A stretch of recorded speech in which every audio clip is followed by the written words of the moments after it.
visionary, the legendary director, Kabir Khan sir. Put your hands together and please welcome. Everyone can know, come on, Delhi walo, thoda shor to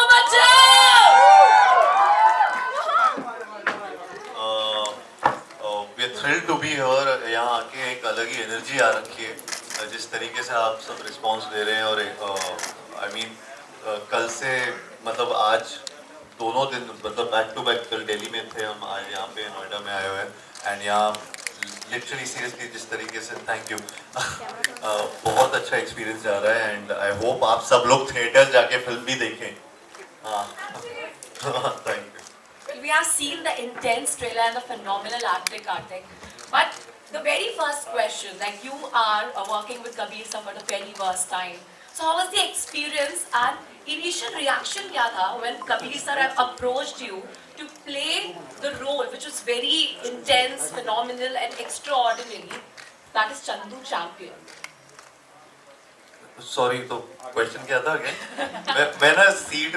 और मैं Kabir sir को देख के मैं भी अपनी seat ऊपर करने की कोशिश कर रहा था मिल नहीं रहा हूँ but basically how did it feel to so you're working with Kabir sir for the very first time now. Yes. And what was the like how was the experience and what was the initial reaction of yours when he approached you to portray the role of Chandu Champion? नहीं मेरे लिए बहुत ही बड़ी बात थी है और मुझे एक्चुअली लगता है कि जब हम पहली बार मिले भी थे कुछ डिसाइडेड नहीं था पता नहीं था कि सर पिक्चर कुछ फिल्म ऑफर कर रहे हैं या हम किस लिए मिल रहे हैं जस्ट टू नो एक्चुअली वो कई बार ऐसा होता है कि वो वाइब क्या है मैच कर रही है कि नहीं एक डायरेक्टर एक्टर जब कोलैबोरेट कर रहे होते हैं तो उससे पहले एटलीस्ट वो थोड़ा सा एक जानना ज़रूरी होता है सो आई थिंक मुझे ऐसा लगा था कि सर बस ऐसे ही मिलने के लिए मिल रहे हैं ऐसा कुछ प्लान होगा नहीं या तो मैं जब मिला तो we started discussing certain things and ideas and and then it went on मतलब वो 20-25 मिनट की मीटिंग वो 2-2.5 घंटे चली और उसमें फिर ये आइडिया भी सर ने बताया and I was really excited and मैं बिल्कुल मतलब मेरा सवाल यही था कि सर ये स्टोरी सच में रियल में है या ये फिक्शनल स्टोरी है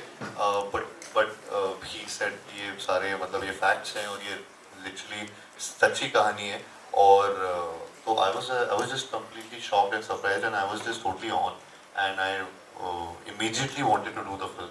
and that's how we started the journey and then yeah well, that's really great and we have seen तब कहते हैं ना जब हमेशा हर चीज बेसिकली ऑपोजिट थी जो मैंने अभी तक की है एंड रिक्वायरमेंट ऑफ टाइम वो बहुत ज़्यादा इम्पोर्टेंट था क्योंकि इसके बीच में मैं कुछ और ना मैं कुछ कर सकता था ना मैं कुछ किसी और चीज़ के बारे में सोच सकता था तो सारा प्रेप मोड जब मैं 1 साल 1.5 साल तक इसका प्रेप कर रहा था तब भी मैं कुछ और शूट नहीं कर सकता था मैं सिर्फ जिम ट्रेनिंग अपना बॉक्सिंग ट्रेनिंग अपना स्विमिंग का ट्रेनिंग जो कि स्क्रैच से स्टार्ट हुआ था सब कुछ तो उसको टाइम लगना था तो उस टाइम और डाइट हर चीज़ मेरा पूरा रूटीन सेट था जिसमें मेरे 24 घंटे उसमें भी कम पड़ते थे तो मेरे पास किसी और चीज़ के लिए वक्त ही नहीं था एंड सो आई रियली मतलब मैं बहुत ज़्यादा इसमें मेहनत लगी है and I don't think so इससे ज़्यादा मतलब ये मेरे करियर का सबसे टफेस्ट रोल है एंड इसमें बहुत मेहनत की गई है बस आई थिंक 14